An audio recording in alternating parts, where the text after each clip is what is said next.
Assalamualaikum warahmatullahi wabarakatuh.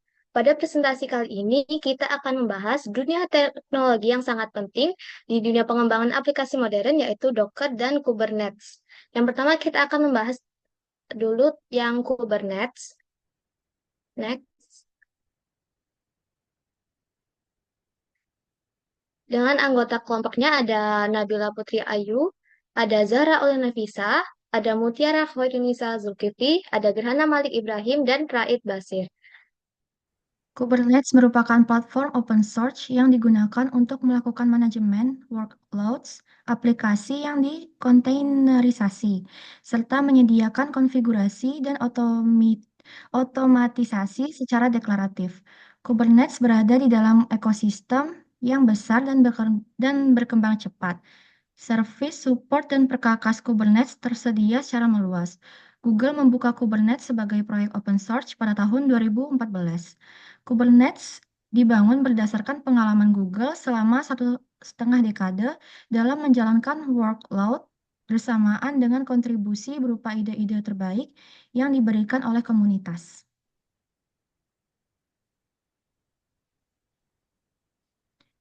Fungsi Kubernetes antara lain ada orkestrasi kontainer yang mengelola beberapa kontainer dalam satu klaster. Lalu fungsi Kubernetes penskalaan otomatis yang menambah atau mengurangi kontainer sesuai kebutuhan. Kemudian fungsi Kubernetes load balancing eh, yang mendistribusikan lalu lintas secara otomatis, serta fungsi Kubernetes pemulihan otomatis yang merestart kontainer yang gagal.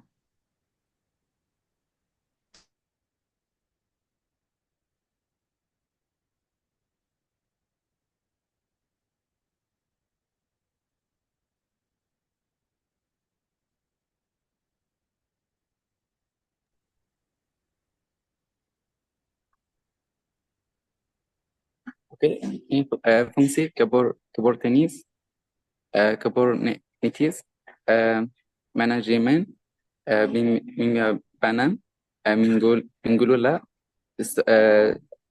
storage untuk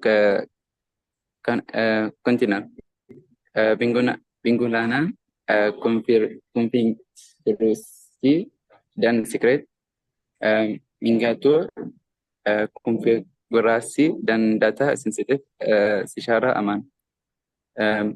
Penipuan rollback aplikasi mempermudah deploy dan rollback aplikasi.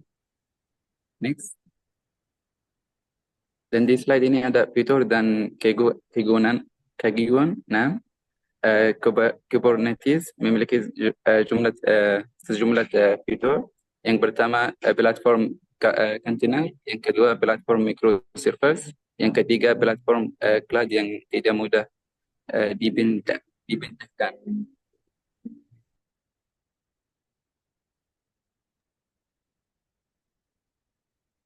Oke, selanjutnya di sini ada komponen utama Kubernetes. Yang pertama ada pod, itu merupakan unit terkecil dalam Kubernetes yang dapat berisi satu atau lebih kontainer. Yang kedua ada node, itu merupakan mesin fisik atau virtual tempat pod dijalankan. Yang ketiga ada cluster, sekumpulan node yang dikelola oleh Kubernetes. Yang keempat ada control plane, itu merupakan itu untuk mengelola keadaan klaster termasuk penjadwalan dan pengaturan sumber daya. Next.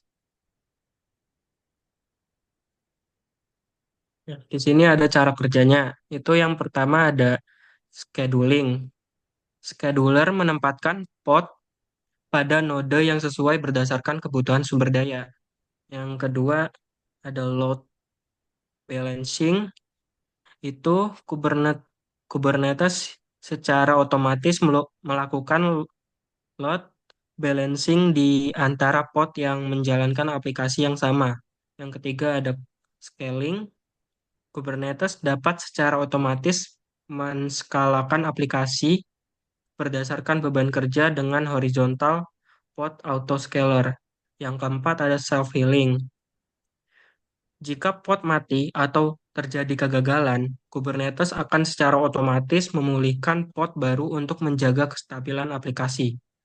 Yang kelima, ada declarative configuration.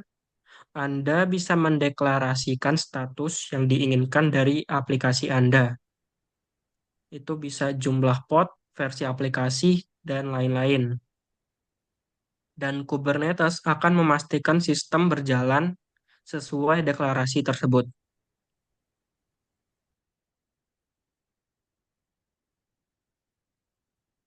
Selanjutnya ada keunggulan. Yang pertama, otomasi skalabilitas, yaitu secara otomatis menambah atau mengurangi kontainer berdasarkan beban kerja. Selanjutnya ada portabilitas, yaitu dapat berjalan di berbagai lingkungan termasuk on-premise, multi-cloud, dan hybrid cloud. Ya, selanjutnya ada self-healing, yaitu otomatis memperbaiki kontainer yang gagal dan menjaga ketersediaan aplikasi. Yang terakhir ada deployment otomatis, memudahkan update dan rollback aplikasi tanpa downtime. Next.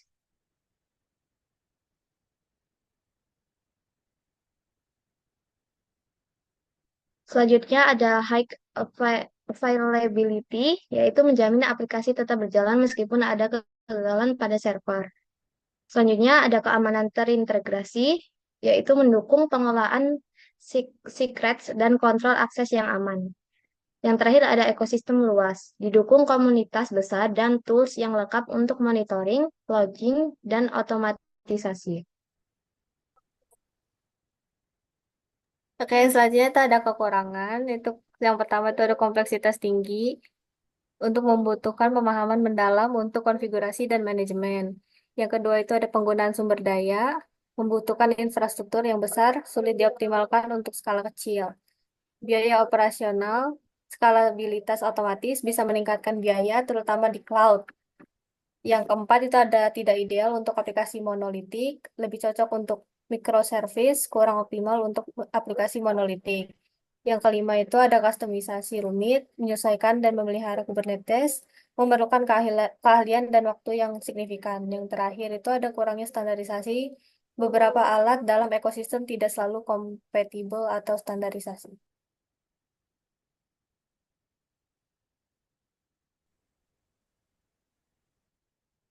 Yang selanjutnya itu ada kesimpulan. Jadi Kubernetes ini adalah bisa melekat secara penuh pada kontainer. Kubernetes ini menyediakan atau memberikan infrastruktur demi membantu membangun berbagai lingkungan untuk pengembangan dalam kontainer sentris, sehingga memudahkan programmer. Selain itu, keunggulan Kubernetes jika sebagai pengguna sudah tidak perlu menginstal banyak server yang di dalamnya ada banyak environment aplikasi, juga kebutuhan yang lain semuanya telah dibutuhkan oleh aplikasi sudah dipasang pada kontainer.